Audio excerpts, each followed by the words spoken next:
Good afternoon, dear students. Myself, Professor H. Narendra Kumar, would like to welcome you for the first session on SSC-JE examinations. So, myself, Professor H. Narendra Kumar from Civil Applied Program, would like to give you few inputs about our organization. So, we provide coaching classes for several state government examinations under WRD, KHB, minor irrigation, even for engineering and diploma college students, RDPR, PWD, then BWSSB, KPTCL, KPCL, agricultural marketing, Rajiv Gandhi University. So these are all the coaching classes that we conduct continuously for the graduates of engineering as well as diploma students. So these are all our earlier batches in which we conducted the coaching classes for aspiring students, not only in technical field, but also in history, aptitude, CPM, PERT, and I would like to tell you even Kannada and English, the languages will also be taken into consideration. So once again, myself, Narendra Kumar, would like to welcome you, all of you, for the first session on SSC-JE students aspirants. So what are all the things that we provide? You can see here on my right hand side, classrooms. This is the offline blended mode and online live classes, hybrid, offline and online together. I think everybody knows about it. Online recorded version will be provided for 1 year. Those who register under Civil Applied Program. And we provide this test series in order to check yourself about your progress. And also the study materials will be available for you for the next upcoming 1 year, so that you can face any of the examination. We not only take up MCQ questions, we deal all the subjects comprehensively. Okay. So today I would like to take up the first session. Before going to take up the first session, let me give some key points. So what are all the key points about SSC-JE 2025 examination? So please do remember some of the examination schedule, key dates, advertisement, everybody knows about this. So online submission of the application 36/2025, and you know the online fee payment also. And what are the important points to be noted down? Key dates: schedule of computer based examination paper 1, 27th October to 31st October, and schedule of computer based examination paper 2, January, February 2026. So there is a helpline also in order to get more information about this SSC-JE examination. And I would like to tell you the mode of the examination. You can see the mode of the examination and the examination pattern. So there are two papers, paper 1 objective, paper 2 is also objective, online, computer based. But here you can see both are multiple choice questions, but only thing is here you can make use of the calculators, but this you cannot. So only after going through this paper 1, if you are eligible, so the ratio may be 1:3. So it's not a joke, my dear students. You need to be the top, what I can tell you, the 30% of the examination aspirants. So here it is a multiple choice questions. So what are all the sections? General intelligence and reasoning, So you can see here 50 questions, 1 marks each. General awareness, 50 questions, 1 marks each. And also the technical, civil and structural engineering, 100 questions, 1 marks each. So totally it is 200. So duration, that is very, very important. Why these coaching classes are important? Because time management. We not only teach you the subject, but also the time management. Within 2 hours, you need to complete 200 questions. So 2 hours means 120 minutes, 200 questions. So for each question, you won't get even 1 minute. So it must be very, very difficult for the students. You cannot actually take more time for individual questions. If you could not able to answer, just go to the next question. Okay. And also the negative marking. Don't put actually any options. Okay. If you are sure about the answer, then only attempt it. Negative marks is for the paper one, it is acceptable 0.25 for each wrong answer. Whereas paper two, once again objective, online, computer based, multiple choice, civil and structural engineering only. So 100 into 3 marks, 100 questions. So 300 marks. Once again, only 2 hours. So you must be very careful. It is not like our conventional examination, my dear students. Okay. So time management is very, very important for all of us. So questions will be set in both the languages, English and Hindi. And you should choose your subjects, part A, B, C, keeping in mind the post you are applying. So candidates are allowed to appear for any one of the part, either part A or part B, part C. Calculator not allowed. Make a note of it for paper 1, whereas for paper 2, calculator allowed. So that you can able to imagine what type of questions generally will appear in part 1 and part 2. So sometimes they say part 1, part 2, sometimes they say actually CBT 1 and CBT 2 or section 1, section, whatever it may be. So this is about the examination, mode of examination, or we can say examination pattern. And I would like to tell you the minimum qualifying marks along with the vacancy. So minimum qualifying marks for 30% you are, for OBC 25%, for others 20%. And physical standards are also there. So you must be very careful in the physical standards. 157 centimeter is the height. Okay, 50 kgs. These are all the things that you need to remember. Tentative vacancy. Okay, this is about the vacancy. Tentative vacancy 1340. So this is one of the advantage for the aspirants. So a lot of jobs are available. This you need to remember is a group B non-gazetted. And also we have mentioned even the pay matrix as per the 7th Central Pay Commission. Pay is also very good. The initial basic salary is 35,400 for the beginners, and age limit is there. So generally it is up to 30 years. So a lot of details are there. Please look into the age limit on your own. So this is about the SSC-JE examination, my dear students. Now let me go directly to my session. So as I said earlier,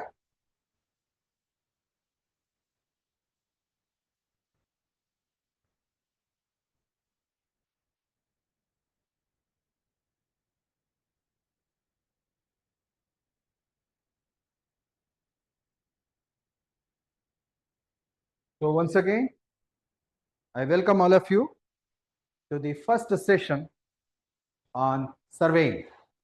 So myself, you can see in all my slides, my name. So Professor H. Narendra Kumar with a 33 years experience in teaching.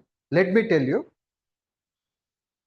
almost 90% of our faculties are having 30 plus years of experience in teaching. That is one of the biggest advantage for the candidates. Okay, we are all well experienced and we are in this field for the last 30 years. So let me take up the syllabus for the surveying. So I'm going to teach you the surveying, environmental engineering, and as well as the irrigation. First, I would like to take up the surveying. So looks to be very simple, but when you look at actually the last 15 years MCQ questions, we need to look at actually this syllabus holistically. So that means to say, for example, surveying is there. They mentioned only the principles. So you mean to say I need to take up only the principles of surveying? No, my dear students. I need to look at actually the syllabus holistically, not only the principle, but also the classification, the divisions, and so on and so forth. So as earlier in the beginning, we are going to deal this subject comprehensively. Okay, without actually leaving any of the topic, I am going to complete the syllabus in toto to an extent of 100%. So let me read out actually the syllabus first. So surveying, it's nothing but a brief introduction about surveying, principles of surveying, measurement of distance and chain surveying, working of prismatic compass, so related to compass surveying.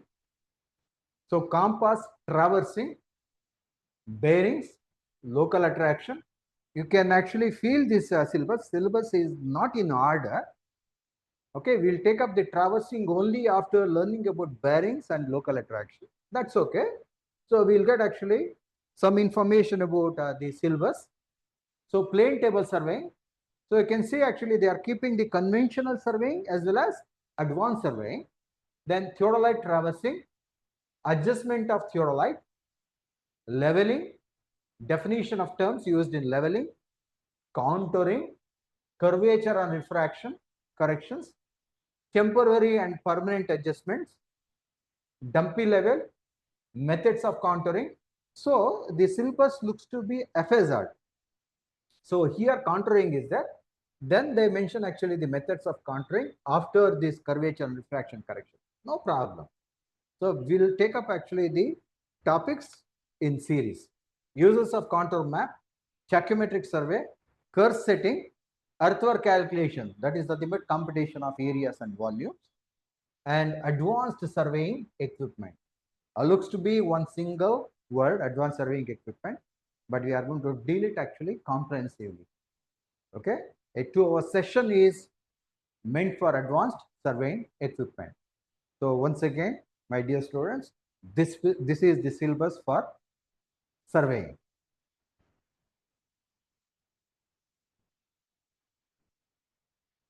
Now let me take up the first topic, that is surveying. So let me start from the definition. Okay, what is surveying? See, the definition is so beautifully articulated. So the definition says surveying is the art of making measurements of objects on, above, or beneath. So on the land, above the land, or beneath the land. Okay, to show their relative position. This is important. So what do you mean by the relative position?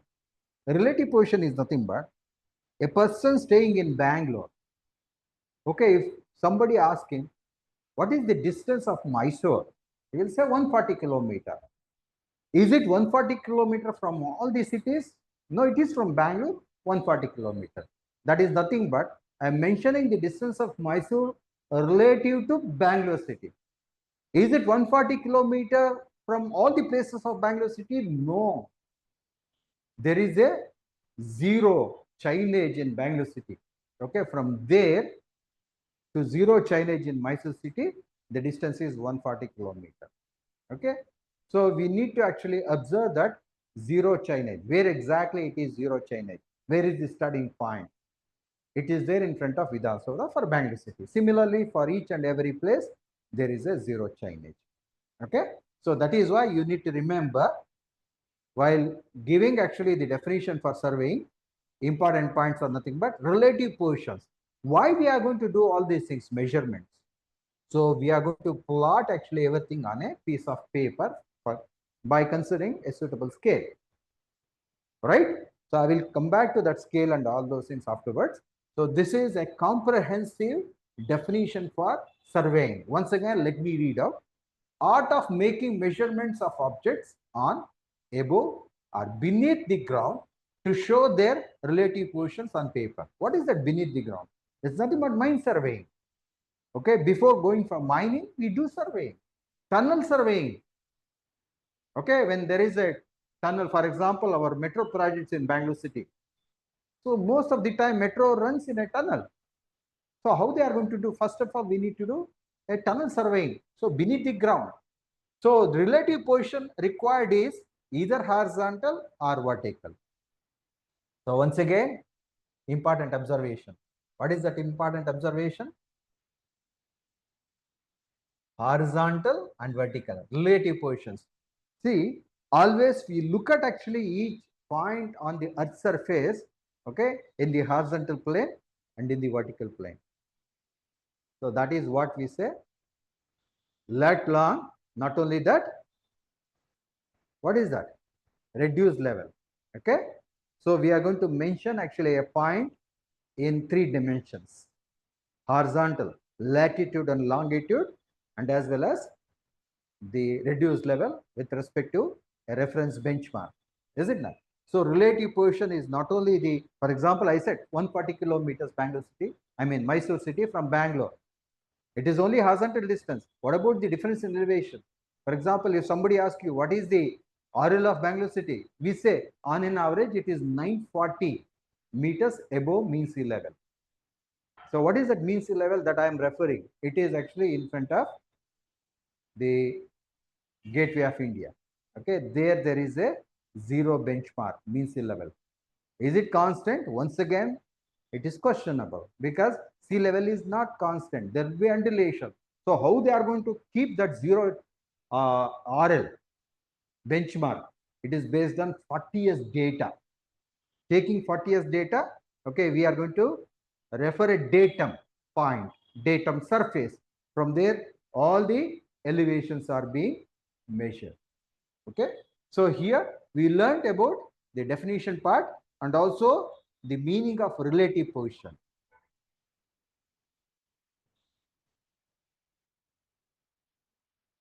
Next is the divisions.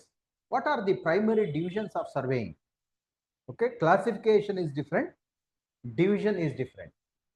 Please remember this. See, the survey in which Earth's curvature is considered is called as geodetic.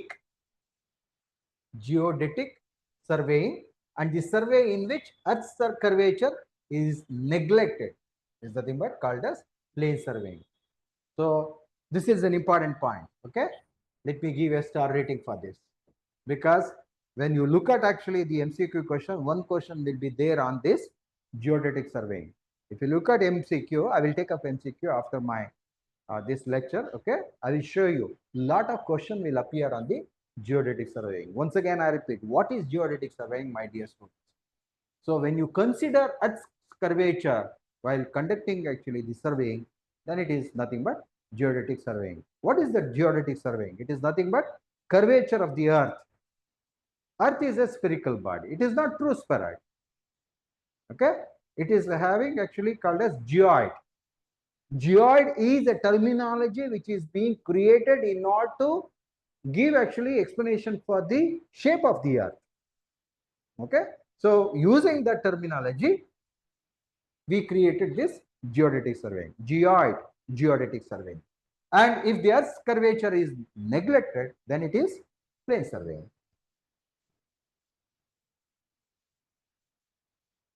Okay, now the comparative analysis of plane surveying and geodetic surveying. So we already learnt about actually the plane and geodetic surveying. So here, if the effect of Earth's curvature is ignored, then it is plane surveying.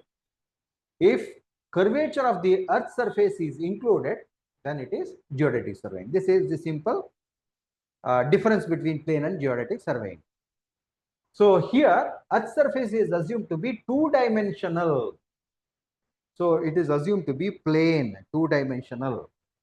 Whereas in the geodetic surveying, it is spherical and three-dimensional. So when it becomes three-dimensional, then lot of complexity is involved in the geodetic surveying. Here, you can use actually the plane triangles, whereas here it is spherical triangles. Let me tell you the difference also. Anyhow, we discuss all those things in the later stages. You know actually a plane triangle. A plane triangle will have summation of all the three angles 180 degrees. What about summation of all the three angles in a spherical triangle? It is 540 degrees. Okay, and this is a simple trigonometry in the case of plane triangles, whereas in the spherical triangles, spherical trigonometry. So it is a very, very complex calculation. So involves smaller areas less than about 260 kilometers square. If the area under consideration for the surveying is less than 260 kilometers, then you can easily conduct surveying under plane surveying. That is without considering the Earth as a spherical body. Whereas larger areas, if it is more than 260 kilometers, please do remember this value. If the area involved is more than 260 kilometers square, then you need to actually consider geodetic surveying. So what about the degree of accuracy? This is having lower degree of accuracy since we assume that the Earth surface is plane, whereas as I said earlier, the degree of accuracy is higher in this case of spherical trigonometry or otherwise geodetic surveying. So the plane surveying can be actually conducted by individual organization. Anybody can conduct the plane surveying, whereas the geodetic surveying, only the concerned state or government department. It is nothing but state or central government departments. Okay, there is a separate department for conducting survey, that is Survey of India. They take up actually all these geodetic surveying activities.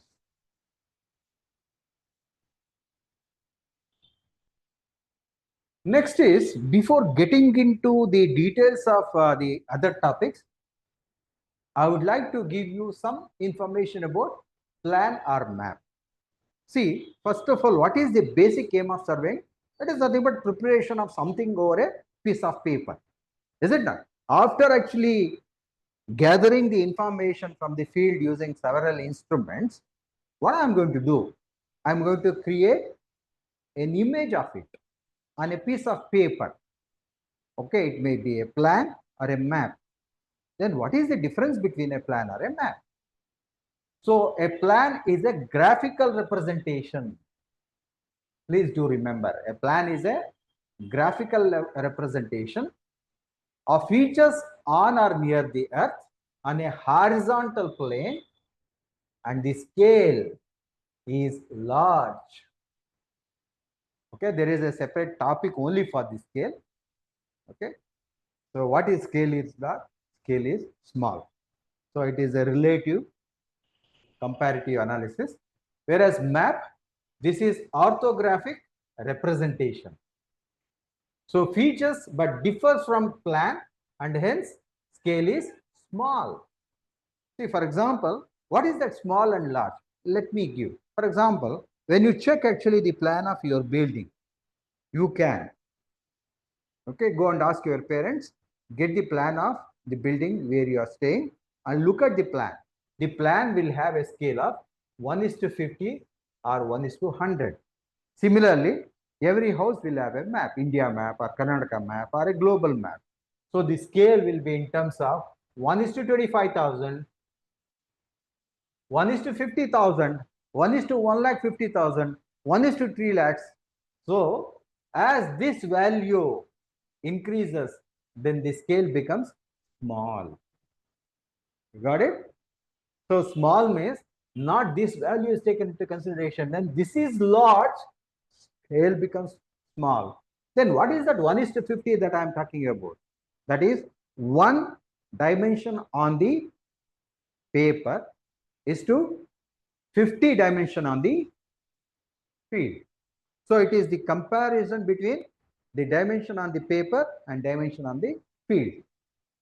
For example, this is called as representative fraction, practically speaking. So one part on a piece of paper is equal to 50 part in the field. For example, 1 meter on the paper is equal to 50 meter in the field. So you can visualize. Similarly, if I take 1:25,000, 1 meter on the paper is equal to 25,000 meter on the field. So you are representing 25,000 meter by taking only 1 meter on the piece of paper. That is nothing but very small scale. Got it? So based on the scale also, we can able to compare plan and map. So what are all the important points to be noted? Plan is a graphical representation. Map is an orthographic representation. Whereas the scale involved in the preparation of plan is large, whereas the scale involved in the preparation of map is small. And similarly, preferably plans are prepared for smaller areas to avoid distortion due to curvature of the earth. So, for example, let me give example. I will say plan of a building, plan of a school building. I will never say plan of India, plan of Karnataka. Is it not? It is called as map of India. Even for Bangalore city, I will not say plan of Bangalore. People will laugh at me. Okay, if you ask me, what is that threshold limit? There is no threshold limit for that, for the scale. So depending on your knowledge, you need to differentiate the plan and map. For example, if I would like to say for Bangalore city, it is map of Bangalore city. So similarly, nobody will say map of building. It is plan of building. So maps are prepared for larger areas and give some additional information such as about the topography with the help of contours. So if you would like to actually study the maps, you need to have some more knowledge. Okay. So topographic maps, you need to have some knowledge about contours, and you need to visualize actually the three-dimensional view of the map, topographical map that you are seeing. A little bit of the civil engineering knowledge is highly essential.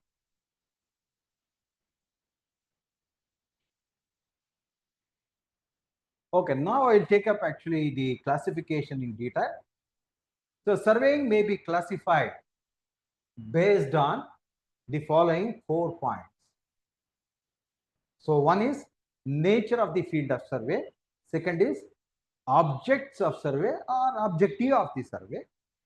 Instruments that are used for surveying, and based on the methods that are employed.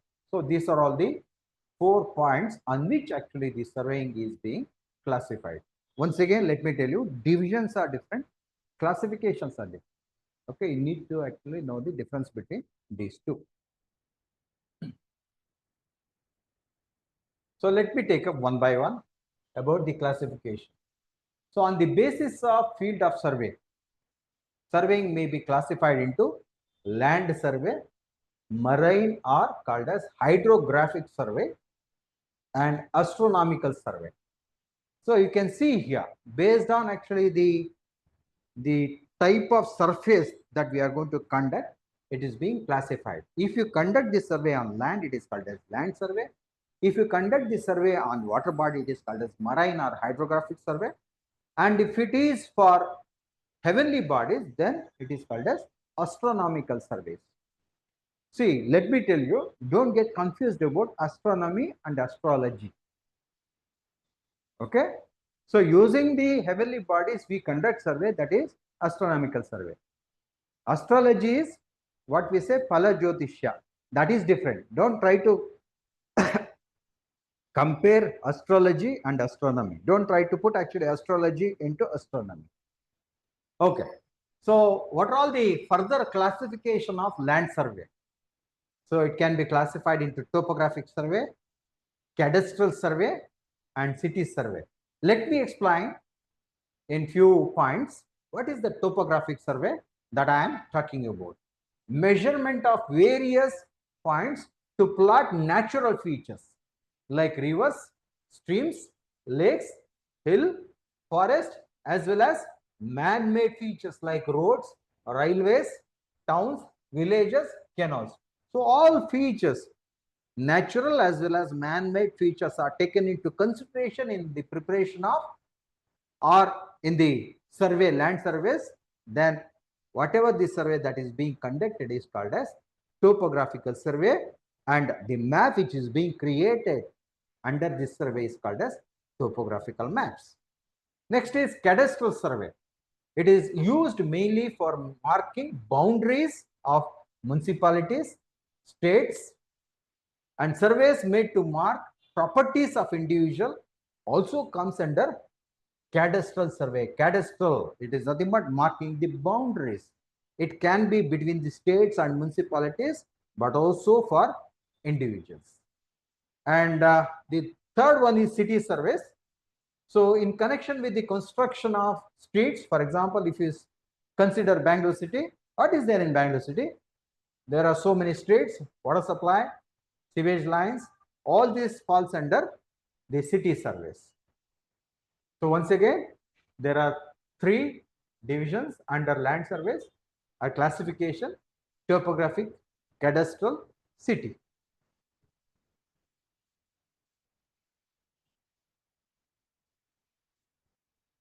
Next is the marine or hydrographic surveys. As I said earlier, survey conducted to find the depth of water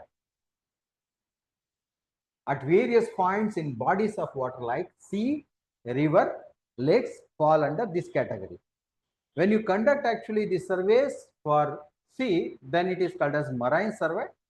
When it is conducted for river and lakes, it is called as hydrographic survey. Okay, that is the difference between marine and hydrographic. But basically, these are all the surveys that are being conducted on water bodies. So finding the depth of water at specified point is called as sounding. So why actually we need to conduct the marine survey or hydrographic survey? Basically, in order to know the depth of water. So the finding the depth of water at a specified point, okay, this process is called as sounding. And the next one is astronomical survey. So observation made to heavenly bodies like sun, stars to locate absolute position of points on the earth. Absolute position, relative position. You need to understand this. When you require actually the absolute position, we go for astronomical surveys. And for the purpose of calculating local times is known as astronomical survey. So you know the local time. For example, we always compare our time with the Greenwich meridian. That meridian passes through 0, 0, right? From there actually we always measure. So we are actually towards eastern side of that Greenwich meridian. So we say 5.5 hours early. Is it not? So on what basis? These are all nothing but based on the astronomical observations. You cannot actually see these meridians on the Earth's surface. This is based on the astronomical observations. Okay, that itself is a separate topic, a very, very complex one. Let us not actually take up at this particular point of time. Next is based on the objective of surveying. What are all the classification? Engineering survey. This is where we stand. We engineers, we require actually this survey. And military surveys, even in military, we civil engineers are required. Mine survey, geological survey, archaeological surveys. So these are all the objects or objectives in which the surveying is being taken up. So few points about this classification. What is that engineering survey?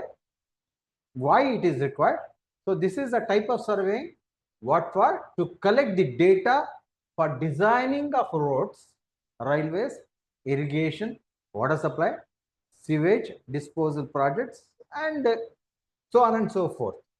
So for all these things, when you conduct survey, this falls under engineering survey. So what are all these subdivisions of this engineering survey? Okay, so we can subdivide actually the engineering survey into reconnaissance survey, preliminary survey, and location survey. Okay, please do remember what is that reconnaissance, because in one or two question paper this appears. Determining the feasibility and estimation of the scheme, that is called as reconnaissance survey. Preliminary survey is nothing but collection of information, more information for the estimate of the cost of the project, which is being selected after reconnaissance survey. Location survey, to set the work on the ground. For example, if there are three options, okay, one option is selected, and for that preliminary survey is being conducted, and it has to be located on the ground. So this is how actually the process is being followed in our engineering survey, because there is a question on this particular slide. Next is the military survey. The name itself gives you an idea for working out points of strategic importance. For example, India is having border with Pakistan, Bangladesh, Nepal, Bhutan, China, and so on and so forth. So we need to have actually the border properly, and strategic importance of points will be selected. Okay, so for that actually there is a separate wing in our army called as military survey. So constantly they do actually these surveys in our border. So mine survey used for exploring mineral wealth. Geological survey, you know that finding different strata in the earth's crust before taking up any mega projects related to water resources. Okay, we need to first of all going through this geological surveys. This selected ground, okay, is acceptable for the construction of a huge reservoir, okay, or dam. So for that actually the first survey that they are going to do is geological survey. Next, archaeological survey, in order to unearth relics of antiquity. For example, if something is there below the ground which is having some antique value, so they do surveying. Okay, that falls under archaeological survey. There is a separate body in our country, Archaeological Survey of India.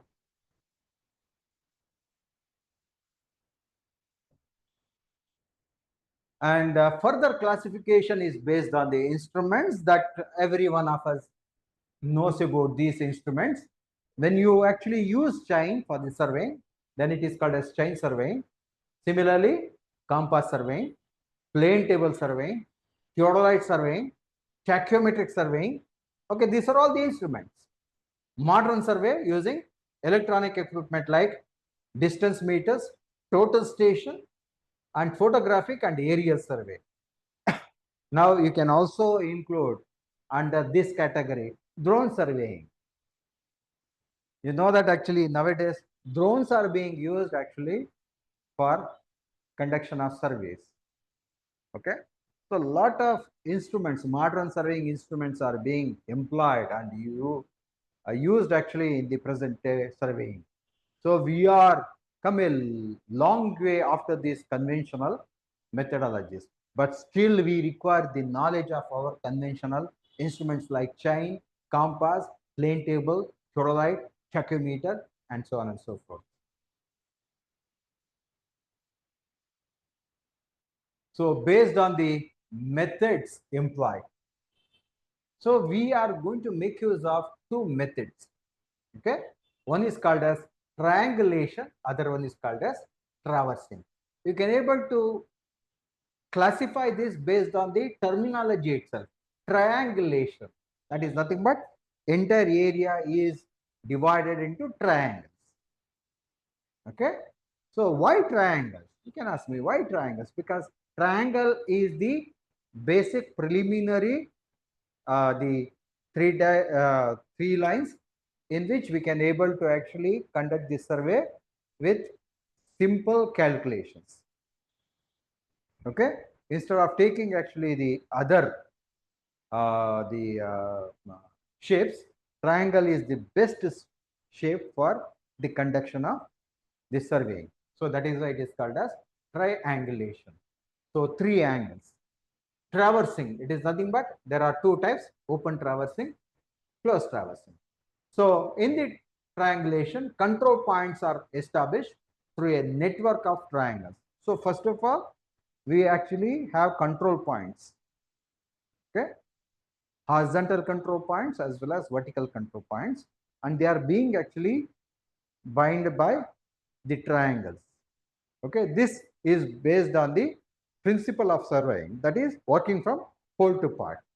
Whereas traversing, control points consist of a series of connected points established through linear as well as angular measurements. So this is based on our the second principle, that is nothing but establishing new station by taking two independent stations. So that is nothing but the second principle. So if the last line meets the starting point, as I said earlier, it is called as closed traverse. If it does not meet, then it is called as open traverse. Very simple. If the traverse is closed, then it is a closed traverse. The first and last points are one and the same, then it is called as a closed traverse. If they are different, then it falls under open traverse. And very, very important, because this is being mentioned in your syllabus, the principles, so that mandatorily we can expect actually one question on this principle. Okay, both in part 1 paper as well as part 2 paper. So what are all the principles of surveying? Because if you would like to become a very good surveyor or civil engineer rather, because I would like to tell you, people will say civil engineering is the mother of all engineering disciplines. But as a teacher, let me tell you, surveying is the mother of civil engineering. Because when you take up actually any project site, the first person who enters the project site is a surveyor. Okay, so that is the importance of surveying in civil engineering discipline. So there are two principles that are essential to understand, and also while conducting surveying you need to keep it in mind. Work from whole to part looks to be very simple, but a very, very important principle.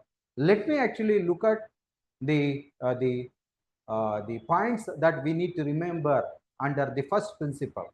So in surveying large areas, a system of control points is identified. They are located with high precision. Now let me actually look at this image in order to understand this particular point. So here, system of control points. So what are those points? So A, B, C, D, E, F. These are all actually the system of control points, and these are all the points that are to be established or identified with very high precision, because they are going to actually guide us in order to complete the survey work. Then secondary control points are located using less precise methods. What are those? Like A, B, C, D, and you can take any number. Numbers are not fixed. Okay, so they are going to actually located on the ground with less precise methods. So we need to give actually high precision for the control points, the primary control points, or we can say system of control points, whereas for the secondary control points we can make use of less precise methods. With respect to secondary control points, details of the localized areas are measured and plotted. So why these secondary control points are being located?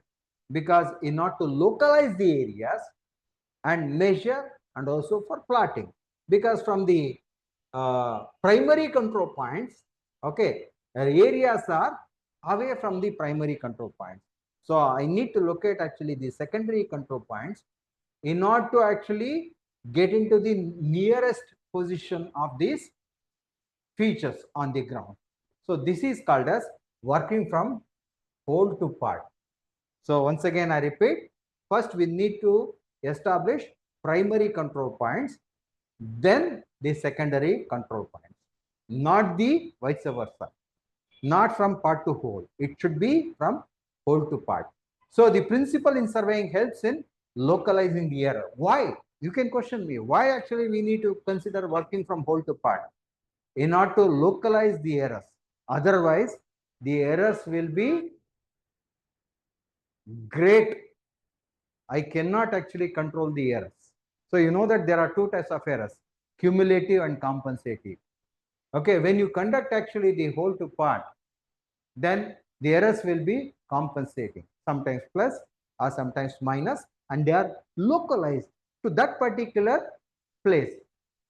Okay, whereas when you go the other way around, working from part to whole, then it will be cumulative in nature, positive side or negative side. So if the surveying is carried out by adding localized areas, errors will accumulate. If you start from this area and enlarge this, what happens to the errors? It will simply accumulate. The error, whatever that is there actually here, okay, it will be added to this point, then it will be added to this point, and this will be added to this point. So it is called as cumulative error. So in order to reduce the cumulative error, so we need to work from whole to part.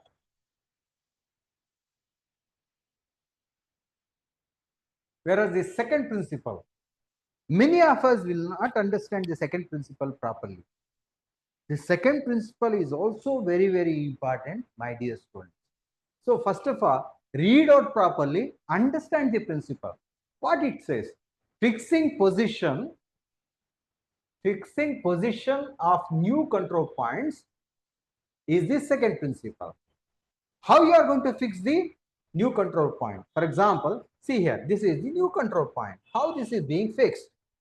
It should be fixed by taking two control points. So two measurements are taken into consideration. So independently it will be fixed by taking two linear measurements or by taking one linear measurement, one angular measurement. Similarly, one linear, one angular, or both angular measurements possible, okay, or one linear, one angular, okay. So for fixing new control points with respect to already fixed point, at least two independent processes should be followed. Then what it means? For example, if I consider D1, if I take actually this angle, is it acceptable? No, it is not acceptable because you are considering actually only one reference point. Okay, for example, if there is any error already which is involved in the establishing of this particular point, it simply accumulates here. So that is why this point is to be marked by taking two different measurements from two different points, reference points. For example, let me tell you, my dear students, if you would like to actually mark a point on the ground, simply you cannot mark as it is. It has to be established by taking two independent measurements. Please do remember, this is the basic mistake that we commit. Any point on the earth surface, it should be actually referenced with two independent measurements from a fixed reference points. Otherwise, your survey work is wrong. Whatever that is being learnt is wrong. So the relative position of any point C can be measured with reference to the points A and B by one of the following methods: linear measurements only, or angular measurements only, or both linear and angular measurements. But you need to actually reference the C point at least by two independent reference points, A and B.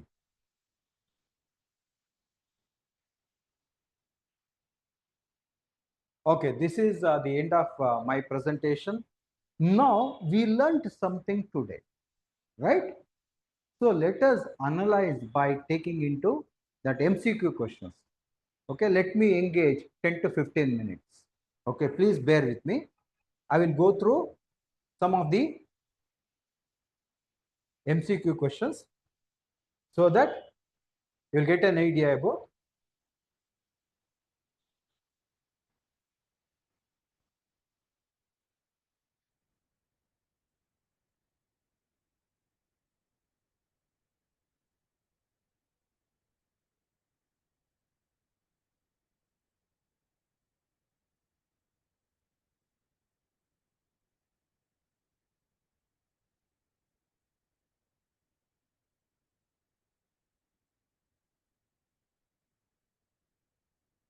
Okay, you can see on my right hand side the questions along with the answers. So if there is any detailed explanation required, I'm going to make use of this particular portion. Okay.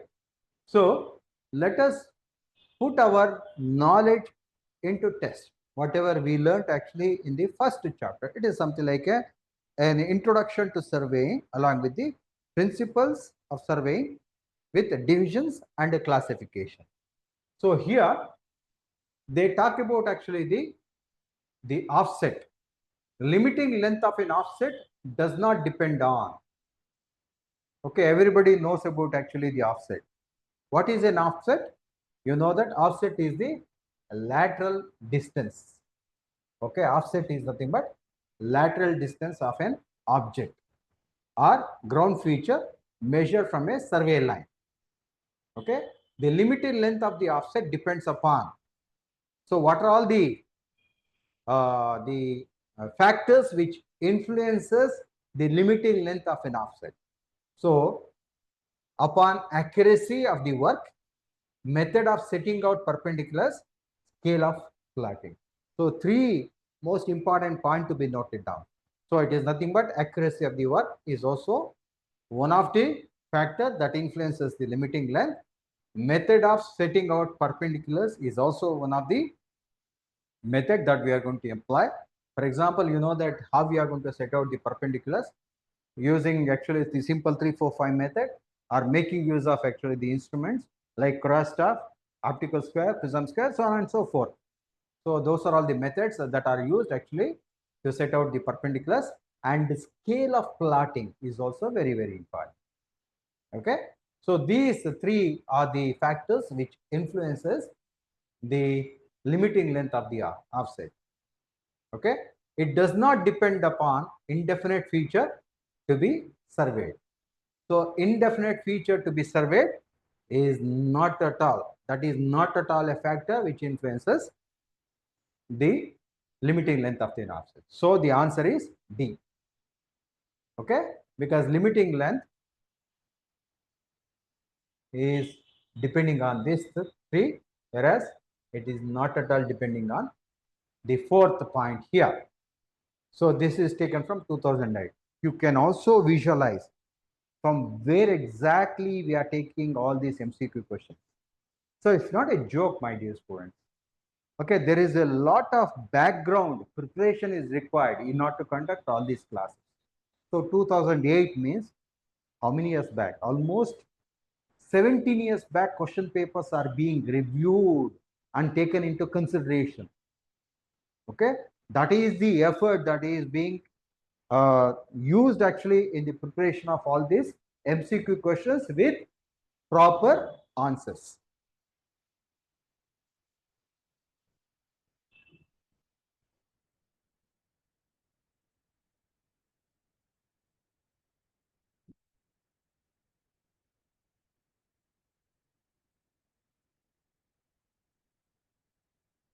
So the second question is related to optical square. That I will take up actually all these things in my next class.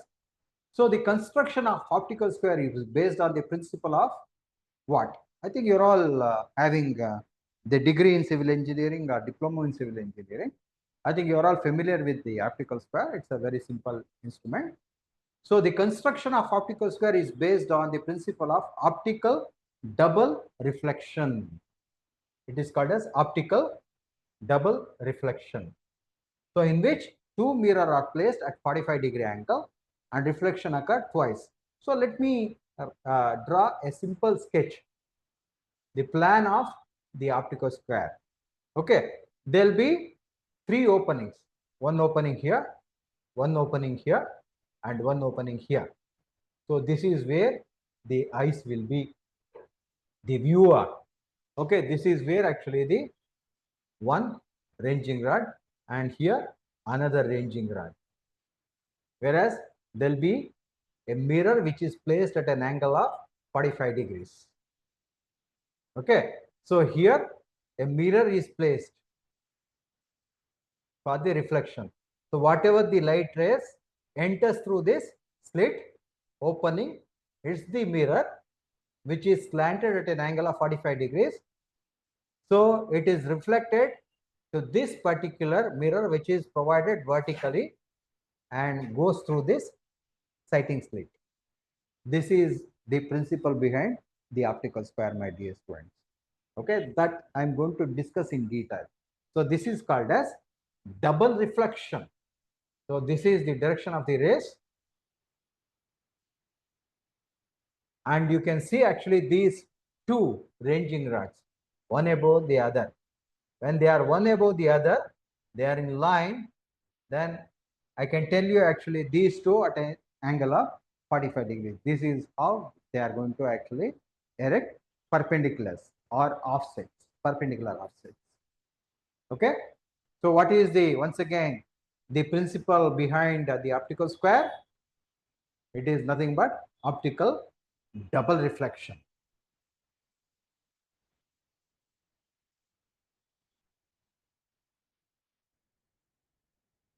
So the third question, just now we discussed about this. The survey in which curvature of the earth is taken into account. So curvature of the earth is taken into account. So needless to say, it is geodetic survey, right? But apart from, and you can see actually the year also, when these questions are being appeared in the examination. So in the 2008, this is 2009. So whenever there is a curvature of the earth is taken into consideration for conduction of the survey, obviously it is called as geodetic surveying, is it not? But along with the answer, if you look at our MCQ, along with the answer, we are also providing the detailed explanation. So there are 4 options here. So we are providing actually answers for all those options. So what is that plane surveying? Plane surveying is nothing but earth shape, spheroidal shape is neglected. So that is why it is called as plane surveying. Similarly, geodetic surveying, okay, earth shape is taken into consideration. Whereas hydrographical surveying, which is also called as marine surveying, and it deals with the water bodies. And topographical surveying, it is nothing but horizontal surface and vertical location of certain points by linear as well as angular measurements are taken into consideration. And topography means it is natural as well as man-made features like rivers, streams, etc. Detailed explanation is given for each and every MCQ question. I don't think so anywhere you will get the detailed explanation along with the proper answer. So the next question is, in a metric chain, okay, this is the next lesson. In metric chain, the number of links per meter run can be number of links per meter. In a metric chain, I think everybody knows about the metric chain, 20-meter metric chain or 30-meter metric chain. In that, how many links per meter run? So here we need to first of all remember what is the length of a link in a metric chain. A length of a link in a metric chain is, for example, if this is the link, okay, it is 20 centimeter or 0.2 meter. Please do remember. So how many will be? Obviously, the 5 numbers. So 0.2 multiplied by 5 is 1 meter. So the number of links per meter will be 5. The same question can also be asked like this. How many links will be there in a 30-meter chain? How many links will be there in a 30-meter chain? Okay, that question is also there. 150 links will be there in a 30-meter chain. And similarly, how many links will be there in a 20-meter chain? So there will be 100 links in a 20-meter chain. So these are all the things you need to remember. You cannot go for calculations. I said actually the time management. So simple questions, you need to answer within 30 seconds. Use that extra time in order to answer complex questions.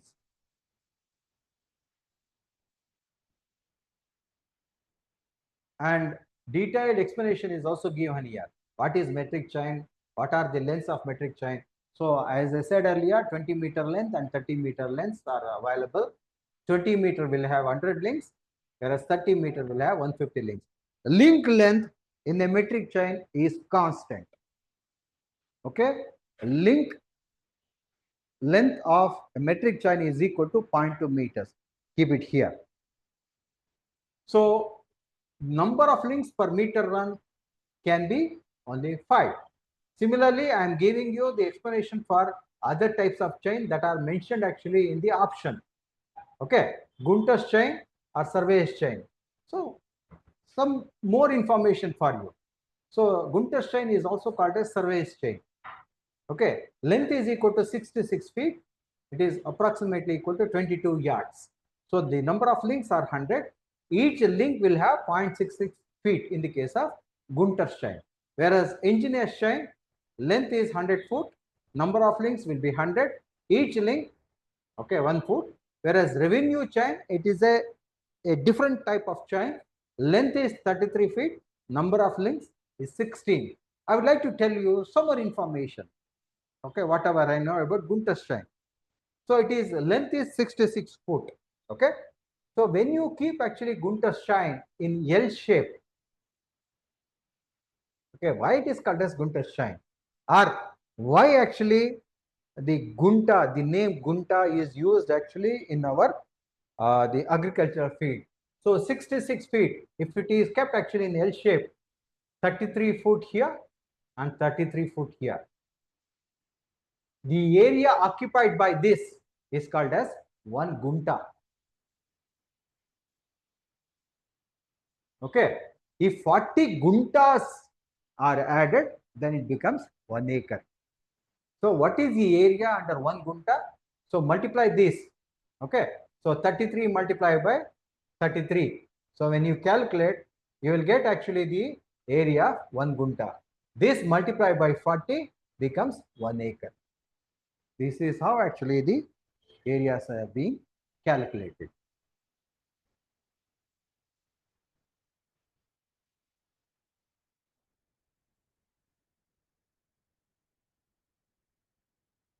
Then with respect to accuracy of measurement in chain surveying, okay, a lot of classes are there actually under chain surveying. So it does not depend upon length of the offset, scale of plotting, importance of features, general layout of the chain lines. So what is the accuracy of measurement? In chain surveying, accuracy does not depend on what? The general layout is not at all actually one of the means of finding the accuracy of measurement. No. Accuracy of the measurement in chain surveying does not depend on, totally not at all depending on the general layout. Layout is not at all a criteria in the accuracy of the chain surveying. Okay. It does not matter how we deal with the plan or layout. For example, somebody gives me the plan. Okay, I will prepare the general layout. That will never actually appear in the accuracy of measurement. It is totally depending on our basic principles of surveying. Okay, accuracy of the measurement in chain surveying depends on the length of the offset, scale of plotting, importance of the feature. These are all the factors which influences the accuracy. General layout is not at all a feature. Next, crash staff is used for, what for crash staff is used? Setting out right angles. Okay, because there are different types of crash staff. Here, he said actually only the crash staff. Let us not get into the other details. Okay, sometimes your mind will work differently. You think crash staff, okay, there are different types of crash staff, right? Open crash staff, French crash staff, adjustable crash staff. Okay. When they said actually the crash staff, needless to say, it is open crash staff.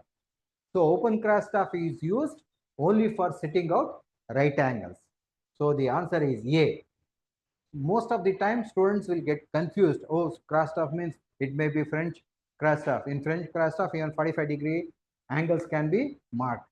In adjustable crash staff, you can also fix the angle to an extent, right? But for this question, you need to actually give the answer as setting out right angles. This is what I said. Don't get confused about the different types of crash staff. There are three types: open, French, and adjustable, in which we can also mark actually the other angles. Yes, but they never said actually the adjustable crash staff. They said it is only a crash staff. Usually open crash staff is called as simple crash staff. Next is the fixed point whose elevation is known. Okay, this is a different question related to the leveling. Okay, see, these are all the questions that we selected, and the questions are taken into consideration. So it is not, see, next question will be on scale. So we prepared actually the MCQ question in totality. Okay, so why today, this is my first session on surveying. So I would like to showcase actually our preparation for the regular classes. Apart from the comprehensive presentation of all the topics that are mentioned in the syllabus, but we also take up actually the MCQ questions based on the previous 17 years question papers on topic wise. Okay. So if you look at all the MCQ questions, totally there are so many MCQ questions, more than 250, 300 MCQ questions are there in one single subject, or you can say course. In surveying course only, you can able to see actually more than 300 MCQ questions that are being prepared along with the answers. So first of all, what we are going to do is, once again, let me repeat, comprehensively we'll take up the topics. Okay, and after completion of all the topics, subsequently we cover up all the MCQ questions that are already provided with proper answers. Okay, here not only the theoretical questions but also the numerical examples are taken into consideration. And once again I said, paper 1 deals with only simple problems without calculator. So a complex problem will never appear actually in the paper 1. Whereas in the paper 2, 3 marks question will also appear, and you can also make use of the calculators in paper 2. So we are going to actually prepare you people not to face paper 1 as well as paper 2. So that is why, first of all, in all these courses, all these subjects, we cover up the subject comprehensively.